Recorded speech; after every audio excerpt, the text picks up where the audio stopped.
Cell Health, reboot your body, omega-3 oil extracted from algae, strong heart, sharp mind, healthier you.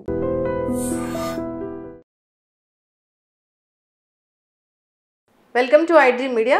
So జనరల్గా rabies ఈ మధ్యకాలంలో ఎక్కువగా కేసులు వింటూ ఉన్నాము. చిన్నపిల్లల్లో రేబిస్ లక్షణాలు కనిపిస్తున్నాయి కుక్కలు కరవడం వల్ల అని. సో ఈ మధ్యకాలంలో ఒక న్యూస్ చాలా వైరల్ అయింది. యూపీలో ఒక కబడ్డీ ప్లేయర్ కూడా దీని బారిన పడడం వల్ల. సో పెట్స్ అన్నిటిలో ఈ రేబిస్ అనేది ఉంటుందా?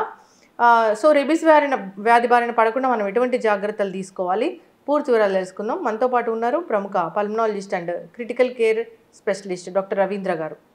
డాక్టర్ గారు నమస్తే అండి. నమస్తే డాక్టర్ గారు, అంటే పెట్స్ అందరిలో ఉంటాయి, మ్యాక్సిమం మనం అందరం పెంచుకుంటూ ఉంటాము. అయితే ఈ పెంచుకునే కుక్కల్లో రేబీస్ ఉంటుందా? జనరల్గానే రేబీస్ అన్ని పెట్స్లో ఉంటుందా? రేబీస్ అనేది ఒక వైరస్. ఈ వైరస్ అనేది డిఫరెంట్ పాకాల్లో నుంచి వాటికి ట్రాన్స్మిట్ అవుతూ ఉంటుంది. సో ఈ ఎనిమల్స్ నుంచి ఎనిమల్స్కి వాటిని ఇంటరాక్ట్ అయినప్పుడు ఆ సర్ఫేసెస్ నుంచి వాటి నుంచి ఈ జంతువుల్లోకి వెళ్తుంది. సో ఈ వైరస్ సోకడం అనేది వైల్డ్ లైఫ్లో నడుస్తూనే ఉంటుంది. వైల్డ్ లైఫ్లో వేటిల్లో ఉంటుంది ఈ వైరస్ అని అంటే ఎక్కువ గబ్బిలాల్లో ఉంటుంది ఈ రేబీస్ వ్యాక్సిన్. ఫాక్సెస్, నక్కలు, ఈ నక్కలు లాంటి జాతులు, తోడేళ్ళు, ఈ కుక్కలు, వైల్డ్ డాగ్స్ వీటిల్లో ఎక్కువ ఉంటుంది. ఇక్కడ వైల్డ్ లైఫ్లో అక్కడ నుంచి ఇవి డొమెస్టిక్ కూడా మెల్లగా సైకిల్లో నడుస్తూ ఉంటుంది. సో ఇవి వచ్చి వాటికి కూడా ఇన్ఫెక్ట్ అవుతాయి. ఈ ఇన్ఫెక్ట్ అయినటువంటి ఏదైతే రేబీస్ ఇన్ఫెక్ట్ అయినవి అవి చనిపోవడం కాకుండా వాటి నుంచి వేరే ఎనిమల్స్ కూడా ఇస్తాయి, ఇచ్చి వాటి కూడా చనిపోవడానికి కారణం అవుతాయి. అంటే రేబీస్ కుక్కల్లో పెట్స్లో మోస్ట్ కామన్ ఇండియాలో ఈ రేబీస్ అనేది 99% బై డాగ్స్, కుక్కల ద్వారా వస్తుంది. అయితే ఈ కుక్కలే కాకుండా పిల్లుల ద్వారా కూడా వస్తుంది. తర్వాత ఎనీ వైల్డ్ ఎనిమల్ అంటే ఇప్పుడు బ్యాట్స్ అన్నాము, other wild animals, any Animal literally can transmit rabies. But it is very rare. ఇప్పుడు కొన్ని హార్సెస్ నుంచి కూడా రావచ్చు. అసలు ఎనీ మ్యామల్ అంటే క్షీరదాలు. ఈ క్షీరదాల నుంచి మనకి జబ్బు రావచ్చు, కానీ very rare. But most common dogs, cats, domestic life. ఇప్పుడు రేబీస్ వైరస్ డాగ్స్లో ఉందనుకోండి డాక్టర్ గారు, అవి బ్రతుకుతాయా? అవి కూడా చనిపోతాయి. కానీ అవి చనిపోయే లోపల వాటికి వాటి రెబిడ్ బిహేవియర్ అని వస్తుంది. అంటే ఇర్రెలవెంట్గా అటాక్ చేయటం, అరవటం, కరవటం. సో ఆ సిమ్టమ్స్ రాకముందు కూడా వన్స్ వైరస్ ఉంది అంటే ఆ వైరస్ ట్రాన్స్మిట్ అవుతూనే ఉంటుంది. మోస్ట్లీ సెలైవాలో ఉంటుంది వాటికి. సో ఇవి కరిచినప్పుడు మనకి బాడీలోకి ఎంటర్ అవుతుంది. అలానే అవి వాటిని నాక్కుంటాయి, లిక్ చేసుకుంటాయి వాటి కాళ్ళని, గోడని. సో ఆ గోడలో కూడా వైరస్ వెళ్ళిపోయి అవి స్క్రాచ్ చేస్తే కూడా, ఇప్పుడు క్యాట్స్ యూజువల్గా మనకి ఏంటంటే కరవపోయినా అవి గీతలు పెడతాయి, అంటే మనకి రక్కుతాయి. ఆ రక్కినప్పుడు కూడా గోడలో నుంచి మనకి రేబీస్ అనేది ఇన్ఫెక్ట్ అయ్యి మనకి డిసీజ్ రావచ్చు. యూజువల్గా ఈ రేబీస్ అనేది సాధారణంగా నెగ్లెక్ట్ చేస్తాం, ఎందుకంటే అది ఓన్లీ కరవలేదు కదా అని చెప్పి మా వాళ్ళు వదిలేస్తారు. కానీ కొన్నిసార్లు ఏమవుతుందంటే మనకే తెలియకుండా చర్మం మీద బ్రేక్స్ ఉంటాయి, అంటే ఎబ్రేషన్స్, వూండ్స్ ఉంటాయి. వాటిని వచ్చి వాటిని టచ్ చేసిన వాటి సెక్రీషన్స్, ఇప్పుడు ఈవెన్ టీయర్స్ లాంటివి తగిలిన అక్కడ వైరస్ ఇన్నాక్యులేట్ అక్కడి నుంచి వెళ్ళటం స్టార్ట్ అవుతుంది. ఈ లక్షణాలు అనేవి ఒకసారి ఈ కుక్క కాటు కానీ ఎవరైనా గురైతే ఒకసారి 3 రోజుల నుంచి ఒకసారి 6 నెలలు కూడా పట్టచ్చు. అయితే కొంతమందికి ఆ కరిచిన దెబ్బ మానిపోతుంది, అసలు అది గుర్తు కూడా ఉండదు. ఆ తర్వాత వస్తాయి లక్షణాలు, కానీ వైరస్ అనేది ఉంటుంది.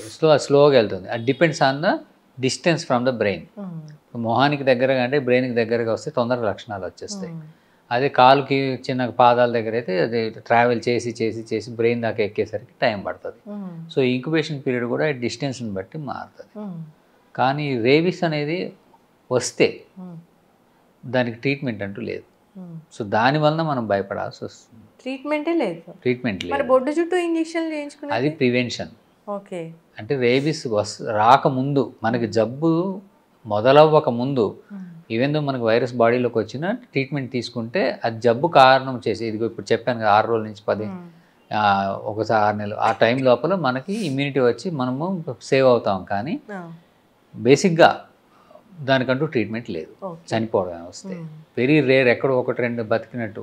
వరల్డ్ వైడ్ ఇప్పటి వరకు ఒక 20 కేసెస్ బతికాయి అన్నారు, కానీ అది లక్కీలీ ఎందుకు బతికారో తెలియదు. వాళ్ళు కూడా ఫుల్ అంటే నార్మల్గా ఉండదు వాళ్ళకి, మతి స్థిమితం ఉండటము, అట్లా బ్రెయిన్ డ్యామేజ్ అయిపోవడం, ఇలాంటి వాళ్ళు బతకచ్చు. ఇప్పుడు కుక్క కాటు వేసింది లేదా కుక్కలు గీరాయి అన్నప్పుడు వెంటనే వెళ్ళి ఇంజెక్షన్ చేయించుకుంటే అది మనకు రాకుండా ఉంటుంది, నెగ్లెక్ట్ చేయకుండా. So the most best method మనకి ఈ ర్యాబీస్ రాకుండా ఉండాలంటే ఏవైతే పెంపుడు జంతువులు ఉన్నాయో వాటికి వ్యాక్సిన్ వేసేయడం మంచిది. ఓకే. అంటే ఆల్ డాగ్స్, అందుకే చెప్తారు dogs and cats, any mammals వాటికి ఈ రేబీస్ వ్యాక్సిన్ వేయించేసుకోవడం మంచిది. సంవత్సరానికి ఒకసారి అది దాని యాంటీబాడీస్ తగ్గిపోకుండా ఉన్నప్పుడు మెయింటైన్ చేస్తూ వ్యాక్సిన్ అయితే వేయాలి. అలానే వైల్డ్ యానిమల్స్కి ఎక్స్పోజ్ అవ్వద్దు. ఇప్పుడు జరిగిన ప్రాబ్లం అదే. ఆయన ఆ ప్లేయర్ ఏదైతే ఉన్నారో ఒక వైల్డ్ చిన్న పప్పీని ఎక్కడో దేని నుంచి రెస్క్యూ చేశారు ఆయన. ఆ రిస్క్ చేసినప్పుడు అది లిక్ చేయడము, గీకడము, దాని గోర్లు గీసుకోవటం, పన్ను గీసుకోవడం అవ్వటం వల్ల చిన్న పప్పి అయినా ఆ వూండ్లోంచి ఆ వైరస్ వెళ్ళిపోయి ఆయన పట్టించుకోలేదు. బికాజ్ చిన్నపిల్లలకు యాక్చువల్లీ ఏమవుతుందంటే ఈ రేబీస్ అనేది ఫస్ట్ 16 వీక్స్ ఆఫ్ ఏజ్లో పప్పీకి ఉండదు. కారణం ఏంటంటే మదర్ దగ్గర నుంచి యాంటీబాడీస్ వస్తుండటం వలన రేబీస్ వైరస్ అనేది వాళ్ళ దాంట్లోకి పప్పీలోకి ఉండదు అని 16 వీక్స్ తర్వాతే మనకి రేబీస్ వ్యాక్సిన్ పప్పీలకి వేస్తారు, అంటే డాగ్స్కి. సో అక్కడ మరి ఎంత ఏజ్ పప్పీని అతను రెస్క్యూ చేశారు అని మనకు తెలియదు, అది ఏ ఏజ్లో చేశారో. సో దాన్ని బట్టి దాని నుంచి అయితే వెళ్ళి ఆయనకు తెలియకపోవటం వలన ఇది అంటే అది స్క్రాచ్ అయిందని కానీ లిక్ చేసిందని కానీ మనము దాని అంటే అంత నాలెడ్జ్లో ఉండం, ఆ స్పృహలో ఉండం. సో అది ఆటోమేటిక్గా వెళ్తుంది, దానివల్ల అవుతుంది. సో బెటర్ అంటే మనం ఈ వైల్డ్ యానిమల్స్ ఆర్ స్ట్రే యానిమల్స్కి చాలా దూరం ఉండటం మంచిది. ఎందుకంటే స్ట్రే యానిమల్స్కి ఈ వ్యాక్సినేషన్ ప్రోగ్రామ్ అనేది గవర్నమెంట్ లేదు, అండ్ స్ట్రే యానిమల్స్ తీసేయడం అనేది లేదు. ఇప్పుడు న్యూజిలాండ్ కంట్రీ ఉందంటే దాదాపు అందరికీ వ్యాక్సిన్ వేస్తారు, అన్ని యానిమల్స్కి వ్యాక్సిన్ వేస్తారు, వాటికి స్ట్రే డాగ్స్ ఉండవు. సో అలాంటి చోట రేబీస్ అనేది తక్కువ ఉంటుంది. కానీ మనకు వచ్చేసరికి స్ట్రే డాగ్స్ చాలా ఎక్కువ, వాటి వ్యాక్సినేషన్ లేదు, వాటి కంట్రోలు లేదు. అలానే మనకి రేబీస్ అనేది కూడా మనకి ఎక్కువగా ఉంది వైల్డ్ లైఫ్లో కానీ కేసెస్. ఇట్లా ఈ సదరన్ పార్ట్ సౌత్ తీసుకుంటే nearly 60,000 cases per annum deaths అవుతున్నాయి. అంటే ఎవ్రీ 9 మినిట్స్కి ఒక డెత్ అయ్యే chance, and it is preventable. So ఒక బెస్ట్ ఆప్షన్ ఏంటంటే మనకున్న పెంపుడు జంతువులకి రేబీస్ వ్యాక్సిన్ వేయించేసాయి. ఓకే, పెంపుడు జంతువులకి రేబీస్ వ్యాక్సిన్ వేయించాలి, మిగతా జంతువుల నుంచి మనల్ని మనం ప్రొటెక్ట్ చేసుకోవాలి. రెండు ఎప్పుడైనా ఇలా జరిగింది అంటే వైల్డ్ యానిమల్ స్క్రాచ్ అయింది, ఎక్స్పోజ్ అయ్యాము, ఇమ్మీడియట్గా వితౌట్ డిలే వ్యాక్సినేషన్ అనేది స్టార్ట్ చేసుకోవాలి. 4 వ్యాక్సిన్స్, అది రేబీస్ వ్యాక్సిన్స్ తీసుకోవాల్సి ఉంది. గవర్నమెంట్ దగ్గర ఫ్రీగా దొరుకుతాయి, లేదా మనం కొనుక్కొనైనా వేసుకోవచ్చు. అయితే depending on severity, depending on immuno status, కొంతమందికి ఇమ్యూనిటీ ఉండదు. ఇప్పుడు కొంతమందికి HIV స్టేటస్ ఉంటుంది, కొంతమందికి స్టీరాయిడ్స్ వాడుతుంటారు.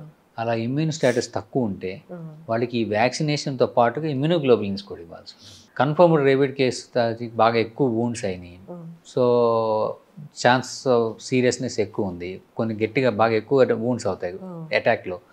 అలాంటప్పుడు కూడా ఇమ్యూనోగ్లోబులిన్స్ కూడా తీసుకోవాల్సి ఉంటుంది. పెద్ద డేంజర్ అసలు ఇది, చాలా అవేర్నెస్ తక్కువ ఉంది మనకి. సో అవేర్నెస్ అనేది ముందు నుంచి ఉంది, కానీ మధ్యలో ఇలాంటి జరిగినప్పుడు అందరూ భయపడి చేస్తారు. మరుపు అనేది కామన్, సో మిగతా మళ్ళీ నెగ్లెక్ట్ చేస్తారు. సో ఈ వైల్డ్ లైఫ్లో తిరిగేవాళ్ళు, ఈ బ్యాట్స్ వాటితో డీల్ చేసేవాళ్ళు, గబ్బిలాలు, అలానే ఇప్పుడు wild animals any not only అంటే అవుట్స్కట్స్లో కానీ లేదంటే ఫారెస్ట్స్లో కానీ డీల్ చేసేవాళ్ళు ఆర్ ఎక్స్పోజ్ అయితే కంపల్సరీ వాట్ ఎవర్ ఎలాంటి యానిమల్ అయినా అది కాదులే. కొన్నిసార్లు ఏమవుతుందంటే ఈ ర్యాట్ బైట్స్ అవుతాయి, కొన్నిసార్లు there is a chance that rat bite also can transmit. అయితే ర్యాట్ బైట్ నుంచి లేదు అని చెప్పి టెక్స్ట్ బుక్ కొన్నిసార్లు ఉన్నట్టుంది. అంటే మనం డిసైడ్ చేసుకోవాలి. ఇప్పుడు తెలియకుండా పడుకొని ఉంటే ఇప్పుడు స్టోర్ రూమ్స్లో వాటిలో ఉన్నవి వచ్చి ఎలుకలు కాలు కొరికేస్తుంటాయి. సో అలాంటప్పుడు బెనిఫిట్ ఆఫ్ డౌట్ ఉన్నప్పుడు కంపల్సరీ వ్యాక్సిన్ చేసేసుకోవడం బెటర్. ఎందుకంటే ఏ ఎనిమల్ ట్రాన్స్మిట్ చేస్తాయి, చాలా చోట్ల కోతులు అటాక్ చేస్తాయి, మంకీస్. ఈ మంకీ అటాక్ చేయడం కరవకపోయినా గీత పెట్టే మనకి గోడతో గీకెళ్తాయి. అలాంటప్పుడు కూడా ఇన్ బెనిఫిట్ ఆఫ్ డౌట్ మనము వ్యాక్సిన్ తీసేసుకోవడం బెటర్. ఎందుకంటే wild animals especial monkeys can transmit. కానీ ఎక్కడ కేసులు లేవు కదా, నమోదు అవ్వలేదని చెప్పలేము. ఆ మంకీని పట్టుకోవడం కష్టం, దానికి రేబీస్ ఉందో లేదో తెలియడం కష్టం. అది తర్వాత ఎక్కడన్నా చచ్చిపోయిందో లేదో కుక్కంటే కనబడుతుంది, కానీ మంకీ ఎక్కడో వెళ్ళి చనిపోతుంది. సో మనకి ఈ అటాక్స్ అయ్యి ఈ స్క్రాచెస్ అయినప్పుడు బెనిఫిట్ ఆఫ్ డౌట్ ఇంజెక్షన్ తీసేసుకోవడం బెటర్. డాక్టర్ గారు, ఇప్పుడు డాగ్స్లోనే రేబీస్ ఉంది అన్నప్పుడు వాటి బిహేవియర్ ఎగ్జాక్ట్గా ఈ బిహేవియర్ ఉంటే వీటికి రేబీస్ ఉందని మనం గుర్తుపట్టచ్చా? ఇనిషియల్గా గుర్తుపట్టలేం, కానీ తర్వాత కొంచెం ఇర్రిలివెంట్ బిహేవియర్లో ఉంటాయి. రేజింగ్ ఎక్కువ ఉంటుంది, డ్రూలింగ్ అంటే సెలైవ్ అది కారుతూ ఉంటుంది, సిక్గా కనబడతాయి. అవి తెలిసి అవి అంటే మనకి అటాకింగ్ అన్నెసరీ అన్ప్రొవోక్డ్ అటాక్స్ ఉంటాయి వాటిలో. అన్ప్రొవోక్డ్ మనం ఏమైనా ఇప్పుడు ఏమైనా హాన్ చేస్తామని దగ్గరికి అట్లా అటాక్ కాకుండా అవి ఆటోమేటిక్గా అటాక్ చేయడం, ఇలా కొంత ఇర్రిలివెంట్ బిహేవియర్ ఉండి వాటికి కూడా డ్రూలింగ్ అంటే సెలైవ్ కారుతుంది ఉంటే అది రేబిడ్ కింద తీసుకోవాలి. Most of the rabies transmission అంత రేబిడ్ డాగ్స్ వల్ల కాదు, అవి ఇనిషియల్ పీరియడ్ అసిమ్టమాటిక్ ఉన్నప్పుడే వస్తాయి. అందుకని జాగ్రత్త తీసుకోవాల్సిందే. ఇప్పుడు రేబీస్ ఉన్న కుక్క కరిచింది, వ్యాక్సిన్ తీసుకున్నారు అంటే వాళ్ళు సేఫ్గా ఉన్నట్లేనా 100%? ఆ టైంని బట్టి దాదాపుగా సేఫ్. ఇప్పుడు తీసుకోలేదు, లక్షణాలు వచ్చాయి అంటే డాగ్ లక్షణాలే వీళ్ళు బిహేవ్ చేస్తారా? డాగ్ లక్షణాలు కాదు, వచ్చిన వాళ్ళకి 2-3 రకాల సిమ్టమ్స్ బయటపడతాయి. అంటే కొన్ని ఏమో న్యూరలాజికల్ ఎక్కువగా ఉంటాయి. యూజువల్గా హైడ్రోఫోబియా ఉంటుంది. Hydrophobia and photophobia. హైడ్రోఫోబియా అంటే వాళ్ళు నీళ్లు చూడగా ఆ శబ్దం విన్నా వాళ్ళకి ఈసోఫాగస్ స్పాజంలోకి వెళ్ళిపోతుంది, నీళ్లు తాగరు. తర్వాత వాళ్ళు మెల్లగా వాళ్ళకి సెలైవ్ డ్రూలింగ్ వస్తుంది, ఇర్రెలవెంట్గా బిహేవ్ చేస్తుంటారు. కొన్ని మందికి న్యూరలాజికల్ డెఫిసిట్స్ వస్తాయి. తర్వాత కొంతమందికి ఇప్పుడు ఉండే కొద్దీ వాళ్ళు వెలుతురు తట్టుకోలేరు, డార్క్ రూమ్లో పెట్టాల్సి వస్తుంది. సో ఇవన్నీ ఏంటంటే రేబిడ్ స్పెషల్ సెంటర్స్లో డార్క్ రూమ్లో సౌండ్ లేకుండా వాటర్ లేకుండా వాళ్ళకి అలా ఇచ్చి మత్తు మందులు కొన్ని మందులు ఇచ్చి చనిపోయేదాకా వెయిట్ చేస్తారు. అంతే, ట్రీట్మెంట్ ఏం లేదు. ఓకే. సో హైడ్రోఫోబియా అని మనం రీల్స్లో చూస్తున్నాము చాలా ఈ మధ్య. సో అదేంటంటే వాళ్ళు తగిలితే వాళ్ళు సిమ్టమ్స్ అయిపోయి వాళ్ళు బాగా ఇబ్బంది పడుతూ ఉంటారు. సో అందుకని వాళ్ళకి ఏంటంటే డార్క్ రూమ్లో పెట్టి కంఫర్ట్ చేస్తూ వాళ్ళ వలన ఇప్పుడు ఆ సెలైవ్ వాళ్ళది మనకి టచ్ అయినా ఛాన్స్ ఉంటుంది. అయ్యో అవునా? ఇప్పుడు మనకి చేతులు కట్స్ ఉన్నాయి, వాళ్ళని టేక్ కేర్ చేసేప్పుడు ఆ సెలైవ్ మనకి తగిలినా వస్తుంది. సో ఆ టీయర్స్ తగిలినా వస్తుంది. అందుకని వాళ్ళకి దూరంగా పెట్టి వాళ్ళు ఎనీ సెక్రీషన్స్ వైరస్ ఉంటుంది. సెక్రీషన్స్లో వెరీ డేంజర్ అయితే. ఎస్, ఎస్పెషల్లీ ఏంటంటే ఈ మ్యూకోకుటేనియస్ ఎక్స్పోజర్ అంటారు. మ్యూకోకుటేనియస్ ఎక్స్పోజర్ అంటే ఇప్పుడు జంతువుల సెలైవ అవి వచ్చి మనల్ని వాటి సెలైవ మనం మ్యూకోకుటేనియస్ అంటే మన నోట్లోకి కానీ మన కంట్లోకి కానీ అట్లా వెళ్ళినప్పుడు అది హయ్యర్ గ్రేడ్ ఎక్స్పోజర్ కింద తీసుకుంటాం. ఈ హయ్యర్ గ్రేడ్ ఎక్స్పోజర్ ఉన్నప్పుడు కంపల్సరీ వాళ్ళకి ఇమ్యూనోగ్లోబులిన్స్ ఇచ్చేయాలి. మరి డాక్టర్ గారు ఎన్ని వీడియోస్ చూస్తున్నామండి, అసలు పెట్స్ని పెంచుకుంటారు, వాళ్ళకి చాలా కిస్ ఇస్తారు, అసలు వాళ్ళకి ఫుడ్ పెడితే వీళ్ళు తింటూ ఉంటారు, అవన్నీ చేసుకోవచ్చు ప్రొవైడెడ్ దానికి వ్యాక్సిన్ వేస్తే. ఇప్పుడు మన పెట్ యానిమల్స్కి వ్యాక్సిన్ వేసేస్తే దానికి వైరస్ రాదు, వచ్చినా మనకి ట్రాన్స్మిట్ అవ్వదు, అది ఆటోమేటిక్గా ఇంప్రూవ్ అయిపోతుంటుంది. సో రెగ్యులర్ వ్యాక్సిన్ షెడ్యూల్ వేస్తే pet animals are safe rabies వలన. ఇప్పుడు డాగ్ బైట్ అయింది, అది రేబీస్ వైరస్ ఉన్న డాగే అనుకోండి డాక్టర్ గారు, మనం వ్యాక్సిన్ తీసుకున్నాము, జాగ్రత్తలు ఏం తీసుకోవాలి? యూజువల్గా అబ్జర్వేషన్ పెట్టుకోవాలి. కుక్కని అది ఇంట్లో ఉంది, అది ఒక 4-5 days 10 days 1 weekలో ఏమైనా చనిపోతే అది రేబిడ్ డాగ్ కన్ఫర్మ్ అయిపోతుంది. లేదా ఇంకా టైం తీసుకుంటాం, బట్ అబ్జర్వేషన్ అయితే పెట్టాలి.